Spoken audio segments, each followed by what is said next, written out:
ಉಡಾಯಿಸೋ ಖಾರ ಬಣ್ಣ ರುಚಿಯನ್ನು ನೀಡುತ್ತದೆ. ಮೆಣಸಿನ ಪುಡಿ ಚಿಂದಿ ಉಡಾಯಿಸೋ ಖಾರ ಬಣ್ಣ ರುಚಿ.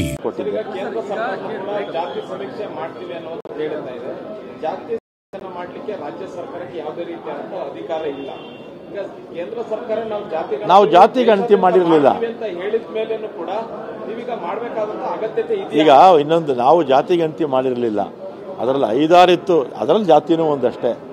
ಸಾಮಾಜಿಕವಾಗಿ ಅದರಲ್ಲಿ ಅವರ ವಿದ್ಯಾಭ್ಯಾಸ, ಅವರ ಆಸ್ತಿ, ಅವರ ಬೋರ್ವೆಲ್ ಎಷ್ಟಿದೆ, ಅಥವಾ ಅವರ ಮನೆ ಸಾಲ ತಗೊಂಡಿದ್ದಾರ, ಹಲವಾರು ಅಂಶಗಳಿತ್ತು. ಅದರಲ್ಲಿ ಜಾತಿ ಕೂಡ ಒಂದಷ್ಟೇ.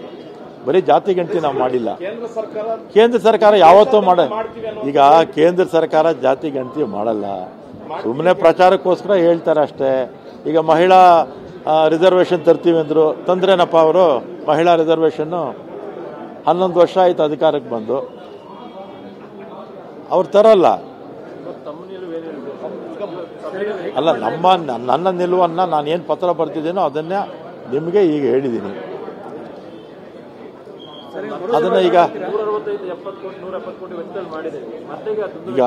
150 ಕೋಟಿ ಹೌದು ಖರ್ಚಾಗಿತ್ತು. BJP ಅವರು ಹೇಳ್ತಾರೆ 150 ಕೋಟಿ ಖರ್ಚಾಗಿದ್ರು ಅಂತ.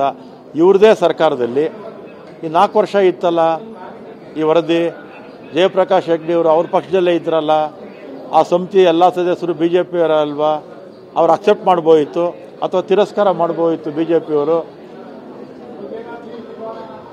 ಎಲ್ಲ ಮೊಸರಲ್ಲಿ ಕಲ್ಲು ಹುಡ್ಕೋ ಕೆಲಸ ಮಾಡ್ತಾರೆ BJP ಅವರಷ್ಟೇ. ಗೊತ್ತಿಲ್ಲ. ಅಲ್ಲ, ಮರು ಸರ್ವೆ ಅವಶ್ಯಕತೆ ಇಲ್ಲ. ಅದರಲ್ಲಿ ಬಿಟ್ಟೋಗಿದ್ರೆ ಸೇರಿಸಿ ಅಂತ ಅಷ್ಟೇ ಹೇಳಿರೋದು. ಬಿಟ್ಟೋಗಿರೋದು ಸೇರಿಸಿ. ಈಗ ಎಲೆಕ್ಷನ್ಸ್ ಟೈಮಲ್ಲಿ ವೋಟರ್ ಲಿಸ್ಟ್ ಅನೌನ್ಸ್ ಮಾಡ್ತಾರೆ, ಜ್ಞಾಪಕ ಇದೆಲ್ಲ. ವೋಟರ್ ಲಿಸ್ಟ್ ರದ್ದಾಗುತ್ತಾ? ಆಗೋದಿಲ್ಲ. ತಿದ್ದುಪಡಿ ಮಾಡ್ಬೋದು, ಹೊಸದಾಗಿ ಹೆಸರು ಸೇರಿಸ್ಬೋದು, ಆ ಸತ್ತೋಗಿರೋರ ಹೆಸರು ತೆಗಿಬೋದು, ಅಡ್ರೆಸ್ ತಪ್ಪಿದ್ರೆ ಸರಿ ಮಾಡ್ಕೋಬೋದು. ಆ ರೀತಿ ಮಾಡಿ ಅಂತ ಅಷ್ಟೇ ಹೇಳಿರೋದು. ಇದನ್ನು ಅಕ್ಸೆಪ್ಟ್ ಮಾಡ್ಕೊಳ್ತೀವಿ. ಯಾರನ್ನು ಬಿಟ್ಟೋಗಿದ್ರೆ ಕೆಲವರೆಲ್ಲ ಸಮುದಾಯ ನಮ್ಮ ಜಾಸ್ತಿ ಇದ್ದಾರೆ ಅಂತ ಹೇಳಿದ್ದಾರೆ. ಈ ಥರ ಅವಕಾಶ ಇದ್ದಾಗ ಅವರು ಸೇರಿಸ್ಬೋದಲ್ವಾ? ಇವತ್ತು ಡಿಸ್ಕಷನ್ಸ್ ಆಗ್ಬೇಕು. ನಾನು ಇಂಡಿವಿಜುವಲ್ ಆಗಿ ಹೇಳೋಕ್ಕಾಗುತ್ತಾ? ಅವರವ್ರ ಅಭಿಪ್ರಾಯ ಅವ್ರು ಹೇಳ್ತಾರೆ, ನನ್ನ ಅಭಿಪ್ರಾಯ ನಾನು ಹೇಳಿದ್ದೀನಿ. ನನ್ನ ಅಭಿಪ್ರಾಯ ಕಾಂಟ್ರವರ್ಷಿಯಲ್ ಅಲ್ಲ, ಅದಕ್ಕೆ ನಾನು ಬಹಿರಂಗವಾಗಿ ಹೇಳಿದ್ದೀನಿ.